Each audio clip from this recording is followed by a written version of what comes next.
C295 हे लष्करी वाहतूक विमान टाटा ॲडव्हान्स सिस्टम्स लिमिटेड आणि एअरबस यांच्या भागीदारीतून गुजरातच्या वडोदरा या ठिकाणी असणाऱ्या फायनल असेंब्ली लाईनमध्ये निर्माण करण्यात आलं आहे. यातलं मेक इन इंडिया मॉडेल म्हणजे 2021 साली भारत सरकारने एअरबस या कंपनीसोबत सुमारे 21,935 कोटींचा करार केला होता, ज्या अंतर्गत एकूण 56 C295 विमानं भारताच्या वायुसेनेला मिळणार आहेत.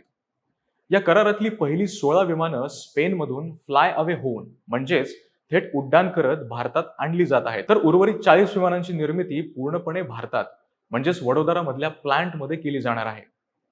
या वाहतूक विमानाची क्षमता पाहूया.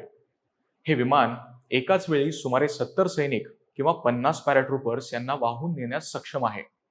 तसंच यात वैद्यकीय आणीबाणीसाठी मेडिकल इव्हॅक्युएशनची सोय असून यात आधुनिक अशा प्रकारचं डिजिटल कॉकपिट देखील आहे.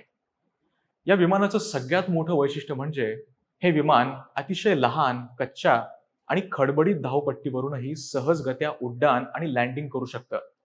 यामुळे लडाख, सियाचीन, अरुणाचल प्रदेश आणि ईशान्येकडील दुर्गम अशा सीमावर्ती भागात सैनिक आणि रसद या दोहोंना पोहोचवण्यासाठी हे अत्यंत उपयुक्त ठरेल. भारतीय वायुसेनेला याची गरज का होती ते समजून घेऊया. भारतीय वायुसेना गेल्या अनेक दशकांपासून एव्रो HS-748 ही जुनी वाहतूक विमानं वापरत आहे, जी 1960-1970 या दशकातील आहेत. हे तंत्रज्ञान जुनं असल्यामुळं त्यांचा देखभाल खर्चही अधिक आहे. वायुसेनेला एका आधुनिक आणि अशा विश्वासार्ह विमानाची गरज होती, जी C295 याच्यामुळे पूर्ण होईल. भारतासाठी हा निश्चितपणानं एक गौरवाचा क्षण आहे.